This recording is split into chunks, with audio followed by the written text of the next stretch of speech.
Hey guys, what's up? It's Vicious here, and welcome back to another video. In this video, we'll be going over how to snipe in Pokemon Go. This video will be a complete guide. I'll be explaining as many things as I possibly can to make sure that you are fully equipped and prepared to spoof and snipe in Pokemon Go. Now, you may be wondering, what is sniping? Now, sniping is the act of actually going to a specific Pokemon that you want, that you have the coordinates for, and then just catching it. That's it. It's very, very simple. It's nothing very complex. As long as you're not actually as long as the coordinates that you get are specific coordinates for a Pokemon that you want, and that specific Pokemon that you want to catch. So say it's got like 100 IV, or it's a specific rare Pokemon like a Togetic that you really want to catch. That would be called sniping. So in this video, I'm using PGSHARP, which is for Android. There's a free version and a premium version. Premium version costs $5, but you do not need the premium version to snipe Pokemon, obviously. It does help with coordinates, but you do not need the premium version at all. The link to download this will be in the description below, so let's get straight into it. Now, one thing you must know before sniping is the concept of a cooldown. So right now I'm in New York. If I interacted with the game right now, I would be cooldowned to be here for 2 hours.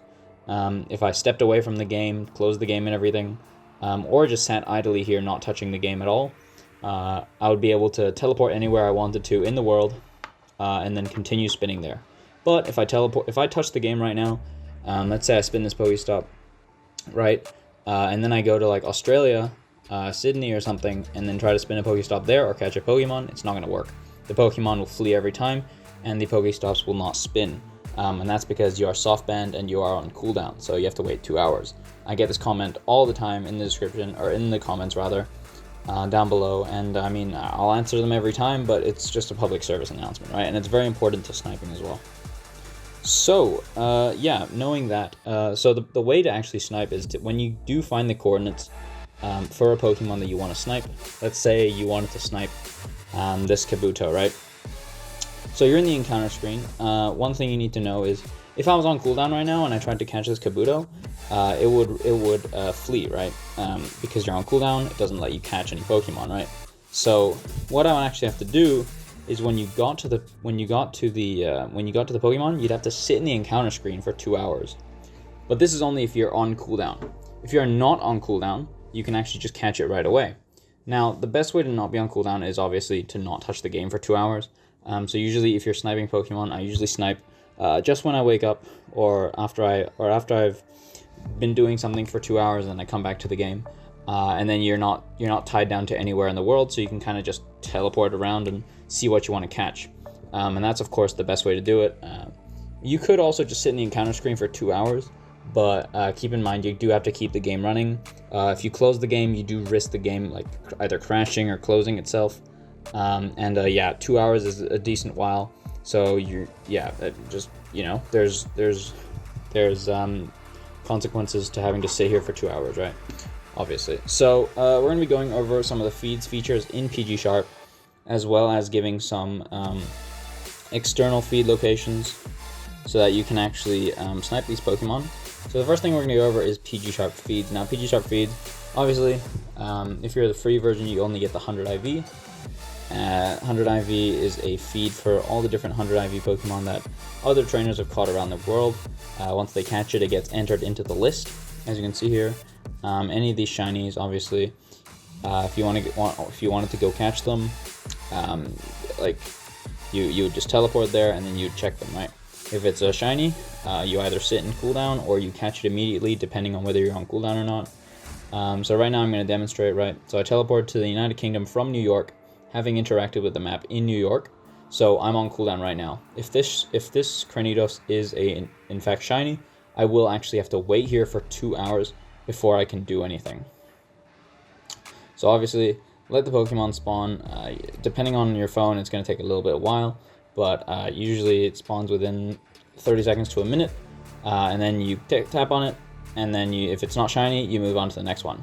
One thing to note, sniping shinies only works if, obviously, okay, no shiny. Sniping shinies, or shundos, only works if you are level 30 or above, and these feeds are only accurate if you're level 30 or above. If you're below level 30, these are not guaranteed 100 IVs. They will re-roll. So do keep that in mind every time you try to snipe. Make sure your account is in fact above that threshold before you attempt to snipe things, right? You may be skeptical. So we're gonna go look at some of the things that I've sniped recently. I've got this, nothing crazy, just the Shundo Dino, you know, just nothing. Obviously I have like Charizards and other Shundos, but we're not gonna show off those today. I think that's about it, really. The other places that you can get coordinates, obviously, we are partnered with a Discord called PokéHub, I think, Pokémon coordinates or something. It's in our Discord, so you can come and join that if you want to. And of course, there's Pokédex 100, which I will not link down in the description, and you can just Google that yourself because I don't want any trouble with them. But yeah, those are probably the best places to find coordinates when sniping Pokemon, and I hope you guys have found this guide very useful. Let's just check this guy. Okay, no, clearly not, right? So make sure whenever you guys snipe, you're following cooldown procedures, making sure you're following the rules, or else there is obviously the risk of you getting banned if you start spoofing too erratically.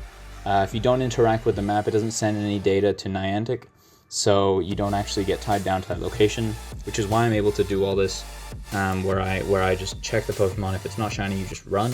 Running does not send a command to Niantic that you've just ran from the Pokemon, so you can actually just like check it, and if it's not a shiny, move on to the next one very swiftly.